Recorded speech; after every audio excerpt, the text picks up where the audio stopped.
അസ്സലാമലൈക്കും. അപ്പം കൂട്ടുകാരെ, എല്ലാവർക്കും ഈദ് മുബാറക്. നിങ്ങളൊക്കെ പെരുന്നാളോടെ എത്തി. നമ്മളിതാ കുളിന്നനയൊക്കെ കഴിഞ്ഞു മാറ്റി. ഇതാണ് നമ്മളെ പെരുന്നാൾ ഡ്രസ്സ്. കണ്ടോ, പെരുന്നാൾ ഡ്രസ്സ് എടുക്കണിയാന്ന് കരുതിയതായിരുന്നു.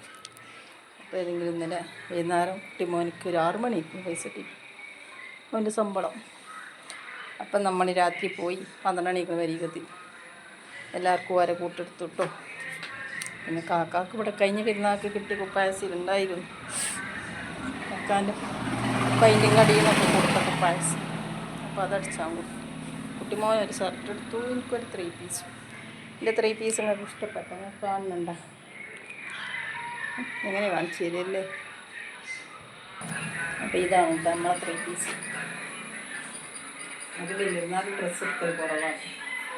ചെറുനാൾക്ക് പിന്നെ ചെറുക്കായിട്ട് ഇരുന്നാൾ ഏതെങ്കിലുമൊക്കെ തിരുവനന്തപുരം ഇരുന്നാൽ കിട്ടും. അപ്പം അതിന് എങ്ങോട്ട് വരുന്നുണ്ട്. നല്ല 3 പീസാണ് കേട്ടോ. നമ്മൾ കുറേ കടയിൽ കയറി ഒന്നും പറ്റില്ല. ലാസ്റ്റ് നിൽക്കേണ്ട ആവശ്യം വിചാരിച്ചപ്പോൾ നമ്മൾ പോരുമ്പോൾ ഒരു കടയിൽ നോക്കി. അപ്പം നമ്മളെ വെയിലത്ത് ഒരു സമയത്ത് എന്നാൽ ബായ്. അപ്പം നമുക്ക് ബിരിയാണി വെച്ചോ. ബിരിയാണിയാണ് ഉണ്ടാക്കിയത്. നമ്മുടെ പെരുന്നാൾ ഇവിടെ കഴിച്ചലില്ല, നമ്മളോർക്ക് പോകലാട്ടോ.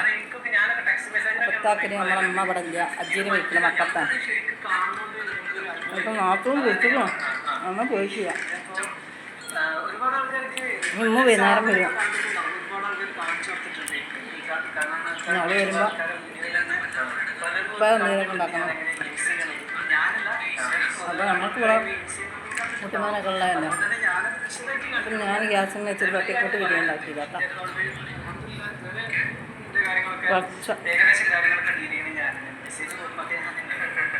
നമുക്ക് കുറച്ചാളുള്ളവർക്കൊക്കെ ഇങ്ങനെ ഉണ്ടാക്കണക്കാണ് എന്തെങ്കിലും കുടുംബത്തിലൊക്കെ പോയി കൂടണതാണ്.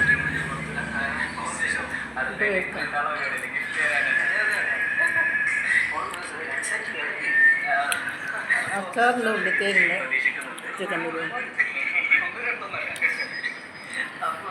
പായസം പുഡിങ്ങൊന്നും ഇല്ല കേട്ടോ. അപ്പോൾ ഇതാണ് നമ്മളെ പെരുന്നാളെ.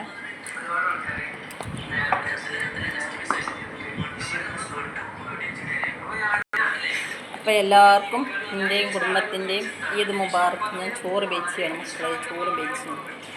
അപ്പോൾ ക്യാമറയോട് ചേർത്ത് വെച്ചത്.